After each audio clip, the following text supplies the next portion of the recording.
बच्चे next question हमारे पास कह रहा है Subba Rao started work in 1995 at an annual salary of ₹5,000 and received an increment of ₹200 each year. In which year did his income reach 7,000। तो सुब्बा राव को ही है जिसने काम शुरू किया था 1995 में जॉब, और एनुअल सैलरी उसकी जो मिलती थी वो कितनी मिलती थी 5,000, और उसको हर साल जो इंक्रीमेंट लगने लगा वो कितना लगा 200 हर साल ईच ईयर। कह रहा तो ऐसे ही जब पहले ईयर उसकी सैलरी 5,000 थी, नेक्स्ट ईयर 200 ऐड हुआ तो 5,200 हुई होगी। इस तरह से अगर बात करें पहले ईयर उसकी सैलरी कितनी रही होगी 5,000, नेक्स्ट ईयर 200 का इंक्रीमेंट लगा तो कितनी हो गई 5,200, फिर 200 का इंक्रीमेंट लगा इसमें नेक्स्ट ईयर तो 5,400।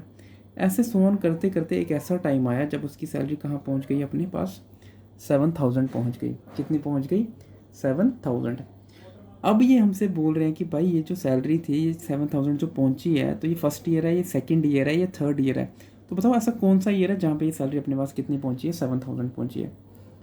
किस ईयर में सैलरी जो है 7,000 पहुंची वो हमें बताना है।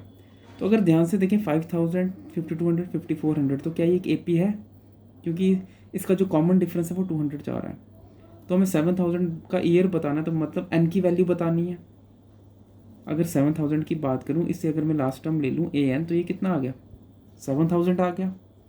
अब मुझे बताना कि 7,000 कौन से ईयर में रही होगी, तो उसके लिए हम क्या करते हैं, फिर एक पर्टिकुलर वैल्यू निकालते हैं, ऑर्डर बताते हैं जब, तो AN = A + n-1D, यही करते हैं। यहाँ से मुझे n की वैल्यू बतानी कि कौन सा ईयर रहा होगा वो। AN कितना 7,000, A कितना फर्स्ट टर्म 5,000, और D कितना जो इनके बीच में कॉमन डिफरेंस है।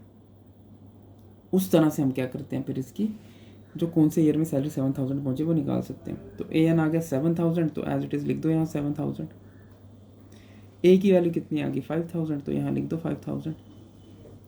n-1, n की वैल्यू नहीं पता तो n-1, और D कितना आया मेरे पास, D की अगर हम बात करें तो D है अपने पास 200।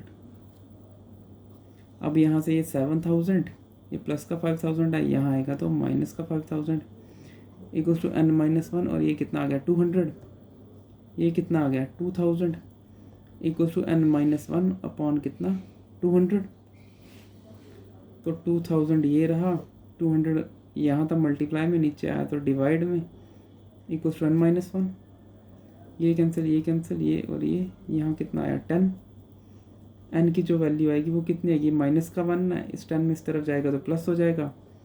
तो n की जो वैल्यू आने वाली है वो कितनी आने वाली है 11th। मतलब 11th ईयर में जो इसकी सैलरी थी, फर्स्ट ईयर में इतनी, सेकंड में इतनी, थर्ड में इतनी, और 11th ईयर में जाके इसकी सैलरी कितनी होगी अपने पास 7,000। तो अगर क्वेश्चन समझ में आया है तो वीडियो को लाइक कर दो, शेयर कर दो और चैनल को सब्सक्राइब कर दो। Thank you so much.